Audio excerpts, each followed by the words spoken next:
Hello दोस्तों, स्वागत है आपका हमारे यूट्यूब चैनल। आज की जो कहानी है वो मेरे दोस्त जावेद ने मुझे भेजी है। ये कहानी जावेद के अंकल सलीम खान की है, जो पश्चिम बंगाल के 24 परगना ज़िले के सुल्तानपुर गांव में रहते हैं। यह कहानी जब मैंने पढ़ी तब मेरी पूरी रूह कांप गई। कहानी में आगे बढ़ने से पहले अगर आपको मेरी यह कहानी पसंद आए तो वीडियो को लाइक और चैनल को सब्सक्राइब ज़रूर कर लें। यह कहानी भारत के पश्चिम बंगाल राज्य के दक्षिणी हिस्से में 24 परगना ज़िला, जो घने जंगलों और दलदली ज़मीनों के बीच बसा है। यह इलाका जितना हरा भरा है उतना ही रहस्यमय भी। यहाँ के कई गांवों में आज भी रात के वक्त दरवाजे बंद कर दिए जाते हैं। बुजुर्ग कहते हैं इस जमीन के नीचे और हवा में जिन्न बसते हैं। पुरानी मान्यता है कि सैकड़ों साल पहले कुछ सूफी फकीर यहाँ आए थे। उन्होंने जिन्नों को काबू में किया था और गांव वालों को उनसे बचाने के लिए तावीज और दुआएं बांटी थीं। लेकिन एक तांत्रिक ने लालच में आकर उन ताबीज़ों को तोड़ दिया था, जिससे जिन्न आज़ाद हो गए। और तब से इस इलाके में रात का मतलब खौफ बन गया। गांव का नाम था सुल्तानपुर। बरसात का मौसम था। रात के करीब 11 बजे थे। चारों तरफ टर टर करती मेंढकों की आवाज और बारिश की बूंदें टीन की छत पर टपक रही थीं। सलीम खान अपने आंगन में बैठकर हुक्का पी रहा था। घर के अंदर रुखसाना और फरीदा सो रहे थे। तभी अचानक दरवाजे पर 3 बार खटखट हुई। सलीम चौंका। बारिश में इस वक्त कौन आया? उसने उठकर दरवाजा खोला। बाहर घुप्पा, अंधेरा, लेकिन मिट्टी में गीले पैरों के निशान दिख रहे थे। वो निशान सीधे दरवाजे से आंगन की तरफ आते थे और फिर वहीं गायब हो जाते थे। सलीम ने आवाज दी, कौन है? लेकिन कोई जवाब नहीं आया। अचानक हवा का तेज झोंका आया और आंगन की लालटेन बुझ गई। तभी पीछे कमरे से फरीदा की चीख सुनाई दी, अम्मी, अब्बू, कोई है कमरे में? सलीम भागा। रुखसाना और फरीदा खिड़की के पास बैठी कांप रही थीं। फरीदा ने कहा, अब्बू, मैंने खिड़की से एक अजीब सफेद कपड़ों वाला लंबा आदमी देखा। उसकी आंखें लाल थीं। सलीम ने बाहर देखा। वहां कुछ नहीं था, लेकिन खिड़की की सलाखों पर पानी और मिट्टी के निशान थे। अगली सुबह बारिश थम चुकी थी। आसमान में बादल छाए थे। गांव की गलियों में जगह जगह पानी भरा हुआ था। सलीम की बीवी रुखसाना आंगन में झाड़ू लगा रही थी कि उसकी नजर दरवाजे के पास पड़ी किसी चीज पर पड़ी। वो झुकी तो देखा, मिट्टी में सना हुआ काले धागे में बंधा ताबीज पड़ा था। धागा भीगा हुआ था और उस पर अजीब तरह की अरबी लिपि में कुछ लिखा था। रुखसाना ने डर कर ताबीज उठाया और सलीम को बुलाया। सलीम ने देखा और बोला, अरे ये तो कोई तावीज है, किसने डाला होगा यहाँ? उन्हें डर लगने लगा। फिर फौरन मौलवी यूसुफ मियाँ को बुलाया गया। यूसुफ मियाँ ने ताबीज हाथ में लिया और उनका चेहरा गंभीर हो गया। उन्होंने कहा, सलीम मियाँ, ये जिन्नात का ताबीज है। किसी ने इसे तुम्हारे दरवाजे पर डाला है। जिस पर भी इसका असर पड़ना है उसका नाम ले लिया गया है। सलीम और रुखसाना के होश उड़ गए। यूसुफ मियाँ ने ताबीज को एक कपड़े में बांधकर मस्जिद ले जाने की बात कही। शाम होते होते गांव में ये बात फैल गई। हर कोई अपने घर के दरवाजे बंद करने लगा। बुजुर्ग हकीम रहमान अली ने भी तस्दीक कर दी कि ताबीज रखने वाला जिन्न को बुलावा देता है। अगर ताबीज का असर हुआ है तो पहले घर की औरत या बच्ची पर असर होता है। सलीम को अपनी बेटी फरीदा की फिक्र हुई। उस रात फरीदा चुप थी। देर रात उसने अपनी माँ से कहा, अम्मी, खिड़की पर वही आदमी खड़ा है, देखो ना। रुखसाना भागी। सलीम ने भी देखा, लेकिन खिड़की के बाहर कुछ नहीं था, मगर खिड़की की सलाखें गीली मिट्टी से सनी थीं। अगले दिन फरीदा का स्वभाव बदला बदला लगने लगा। वो अकेले में बैठकर दीवार को देखती रहती, कभी अचानक हंसने लगती और कभी चीखने। सलीम और रुखसाना ने सोचा बुखार होगा, मगर गांव की बुजुर्ग अम्मा जैनब बोली, बेटा, ये बुखार नहीं, जिन्न का असर है। शाम होते ही फरीदा की आंखें लाल होने लगी और रात में वो गहरी मर्दानी आवाज में बोल उठी, मैं आ गया हूं, तेरा नाम ले लिया है।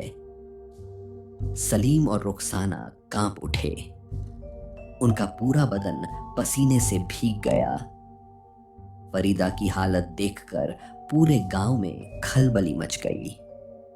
सलीम खान का घर गांव के बाहर कच्चे रास्ते के किनारे था, जिस तरफ झाड़ियों और पुराने पीपल के पेड़ थे, जहां किसी की रात में जाने की हिम्मत नहीं होती थी।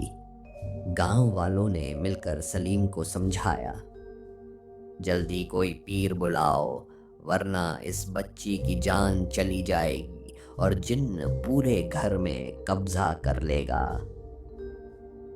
उसी वक्त सलीम को याद आया बाबा जलाल शाह का नाम। बंगाल और सुंदरबन के इलाकों में जिन्न भगाने और ताबीज की कसम से मशहूर थे वो। अगली सुबह सलीम खुद घोड़े पर सवार होकर बाबा जलाल शाह के डेरे पहुंचा। डेरे का माहौल रहस्यमयी था।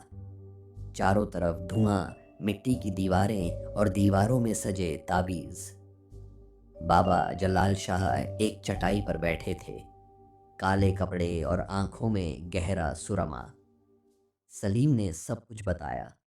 बाबा ने कहा, सलीम, ये जिन्न ताबीज से बुलाया गया है। जिसने तुझे नुकसान पहुंचाने का मन बनाया है, उसने तेरी बेटी को निशाना बनाया है। तुझे 7 ताबीज, एक मिट्टी का दिया और सुरह फलक सुरह नास की तावील करनी होगी। सलीम ने घबराकर पूछा, बाबा, क्या मेरी बेटी बच जाएगी? बाबा ने कहा, बचेगी, मगर ये रात बहुत भारी होगी। उस रात तेरे घर में जिन्न खुद आएगा। बाबा जलाल शाह उसी शाम सलीम के घर आ गए। घर के चारों तरफ नींबू और लाल धागे बांध दिए गए। कमरे में 7 ताबीज और एक मिट्टी का दिया जलाया गया। आज रात कोई भी दहलीज पार नहीं करेगा। घर के अंदर जो भी हो, दरवाजा मत खोलना। अगर आवाज आए तो भी नहीं। उस रात घना अंधेरा था और तेज बारिश भी शुरू हो गई थी। तभी फरीदा ने आंखें खोली। उसकी आंखें सफेद हो चुकी थीं और अचानक उसने गहरी भारी आवाज में कहा, मैं आया हूं, मैं तेरा नाम ले चुका हूं, तुझे नहीं छोड़ूंगा। कमरे की खिड़की अपने आप खुल गई। हवा इतनी तेज चली कि दिए की लौ भी लड़खड़ा गई। दरवाजे पर फिर वही 3 खटखट। बाबा जलाल शाह ने ऊंची आवाज में कुरान की आयत पढ़नी शुरू कर दी। सलीम, रुखसाना और गांव वाले बाबा जलाल शाह के कहे अनुसार एक कमरे में जमा थे। कमरे के बीच में मिट्टी का दिया जल रहा था। चारों तरफ नींबू और ताबीज रखे हुए थे। बाबा कुरान की आयतें पढ़ रहे थे। अचानक दिए की लौ कांपने लगी। कमरे का तापमान एकदम गिर गया। सांसों से धुआं निकलने लगा। फरीदा जोर जोर से हंसने लगी। उसकी आवाज अब किसी मर्द की थी। मैं तेरी औलाद ले जाऊंगा सलीम, तेरा नाम ले लिया है मैंने। तभी कमरे की खिड़की अपने आप खुल गई। सामने कोई नजर नहीं आ रहा था, मगर हवा में काले धुएं जैसी आकृति बन रही थी। बाबा ने ऊंची आवाज में कहा, बिस्मिल्लाह रहमान रहीम। ओ जिन्न, मैं तुझे हुक्म देता हूँ, अपना नाम बता और जिसने भेजा है उसका नाम ले।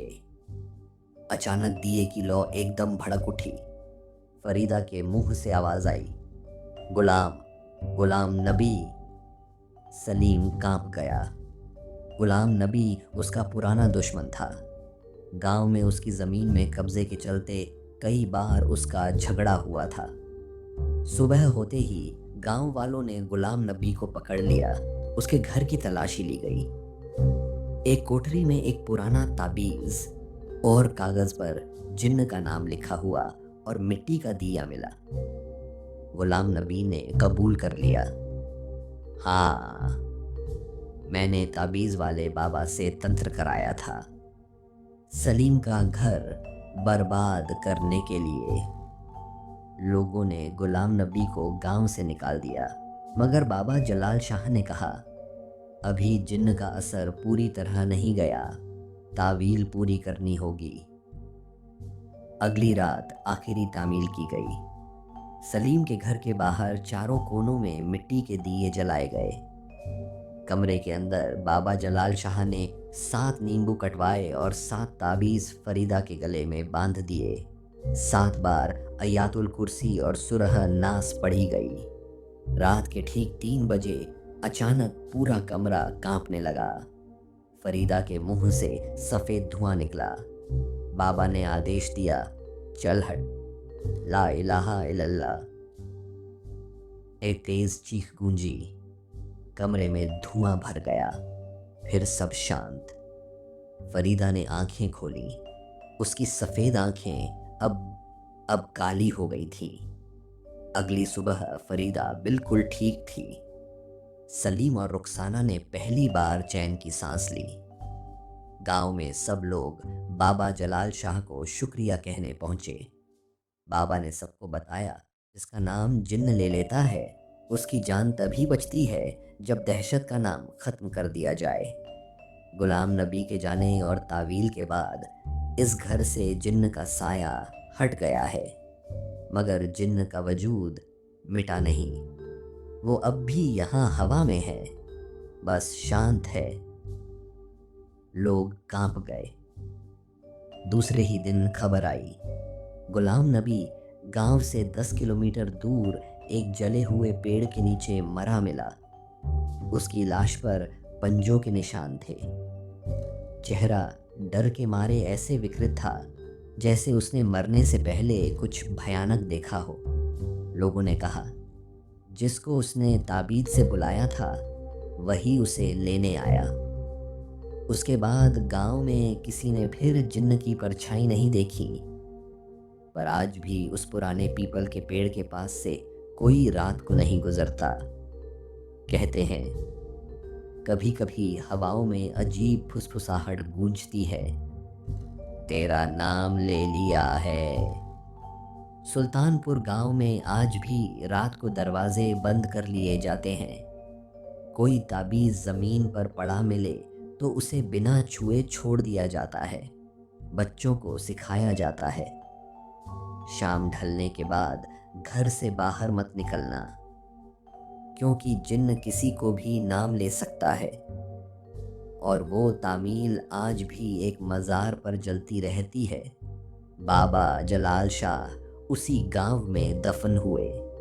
उनकी मज़ार पर हर शुक्रवार दुआ पढ़ी जाती है। लोग अब भी कहते हैं, जिस रात तेज हवा चले और दिया कांपने लगे, समझ लेना कोई नाम फिर ले लिया गया है।